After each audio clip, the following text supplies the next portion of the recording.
तो जी चलिए जी बात जी करते हैं आपके क्रिकेट इंस्पिरेशन के बारे में। आपने कई आर्टिकल्स में कहा है कि क्रिकेट में सचिन तेंदुलकर जैसा कोई नहीं, वही मेरे फेवरेट हैं। कभी जी। बातचीत हुई है आपकी सचिन जी के साथ?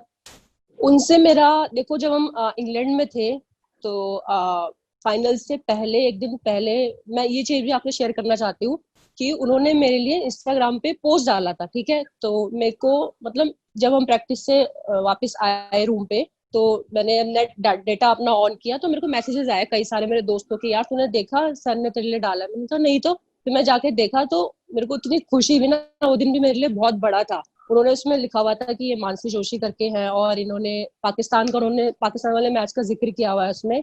और ये भी लिखा है कि इनके मेरे बीच एक सिमिलरिटी है कि ये भी किशोर दा की फैन है और मैं भी किशोर दा का फैन हूँ। तो वो चीजें मेरे लिए बहुत अच्छी थी। तो वो मोमेंट भी मेरे लिए बहुत बड़ा था।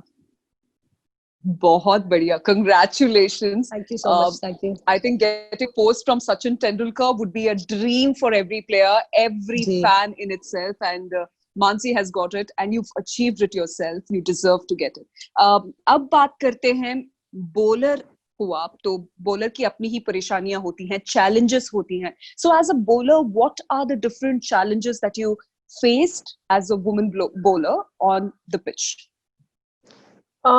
फास्ट बॉलर के लिए तो देखो चैलेंजेस होते ही हैं, ठीक है। चाहे वो ट्रेनिंग में हो, चाहे आपकी नेट प्रैक्टिस में हो, आपको एक्स्ट्रा देखो करना ही पड़ता है, क्योंकि एज ए फास्ट बॉलर आप एक्स्ट्रा फिट होने चाहिए। तो उस चीज पे तो मैं वर्क करती रहती हूँ।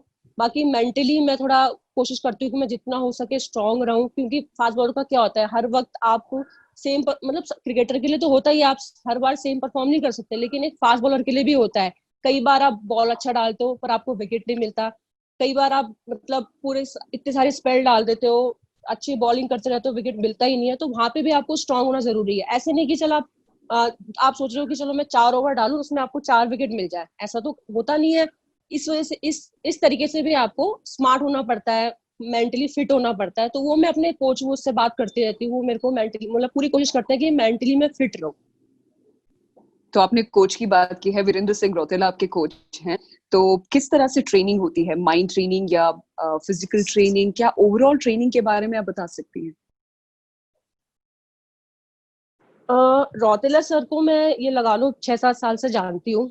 तो जब मैं देहरादून आई थी 4 साल पहले, 4-5 साल पहले जब मैं देहरादून आई थी, तो मैं एक प्रैक्टिस मैच खेलने आई थी, ठीक है। तो ऐसी मतलब लोकल प्रैक्टिस मैच खेलने आई थी, तो मेरे को, मैं रौतेला सर को उतना जानती नहीं थी उस टाइम। तो मैं देहरादून आई खेलने, तो रौतेला सर ने मेरे को देखा, मैंने 3-4 मैंने ओवर डाले थे। तो वो बोले कि आप कहाँ रहते हो? मैंने कहा सर मैं रुड़की में रहती हूँ। उस टाइम मैं रुड़की रहती थी फैमिली के साथ। मैंने कहा सर मैं रुड़की में रहती हूँ, वहां पे प्रैक्टिस करती हूँ। तो सर बोले कि ऐसा करो आप यहाँ पे आ जाओ, आपको यहाँ पे आपको और अच्छी प्रैक्टिस मिलेगी, आपके अंदर बहुत टैलेंट है, तो यहाँ पे आप और हार्ड वर्क करना।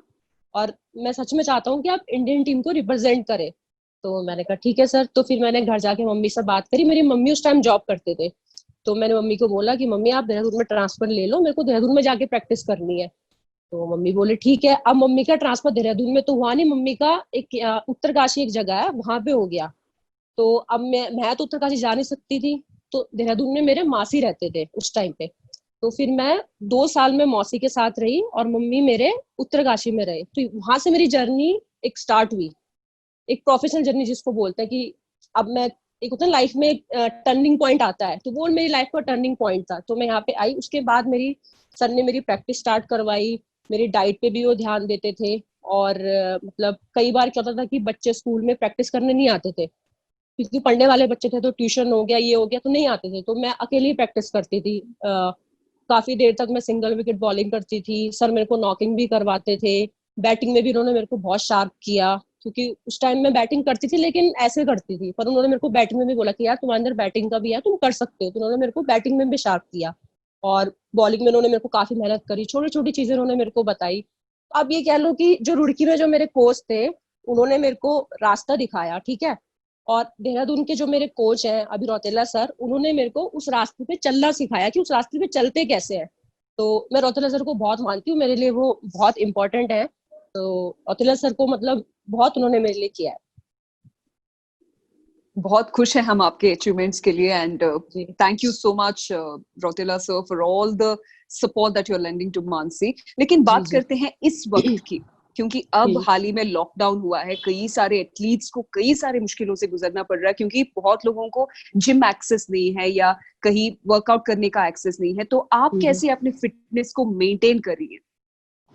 फिटनेस को देखो, फिटनेस तो मेरे लिए पहले से जरूरी थी। मैं फिटनेस फ्रीक हमेशा से रही हूँ। मेरे को बहुत शौक, पहले से शौक था जिम जाने का, वर्कआउट करने का, तो हमेशा से रहा है। तो क्या हुआ कि बाई चांस मैंने अपने डंबल्स और ये सब मैंने घर पे पहले से रखे हुए थे, तो उस चीज का मुझे बहुत फायदा हुआ लॉकडाउन में। वो चीजें बहुत काम आई। और बाकी हमारा ये है कि जो हमारे ट्रेनर हैं वो ट्रेनिंग शेड्यूल भेजते रहते हैं, और जितना मतलब घर पे जितना एरिया है और जितने मेरे पास इक्विपमेंट्स हैं, उस हिसाब से उतना ट्रेनिंग हो जाता है। स्टार्टिंग में दिक्कत हुई क्योंकि हम लोग घर पे कभी इतना रहे नहीं, और घर पे रहना स्टार्टिंग में काफी प्रॉब्लम हुई। मेंटली भी मतलब बहुत फ्रस्ट्रेट में हो रही थी। लेकिन ये है कि धीरे धीरे वो ठीक होता गया। तो फिटनेस तो मैं घर पे कर लेती हूँ, बाकी ग्राउंड भी अब थोड़ा बहुत स्टार्ट हो गया है, और 2-3 दिन में मेरी बॉलिंग भी स्टार्ट हो जाएगी।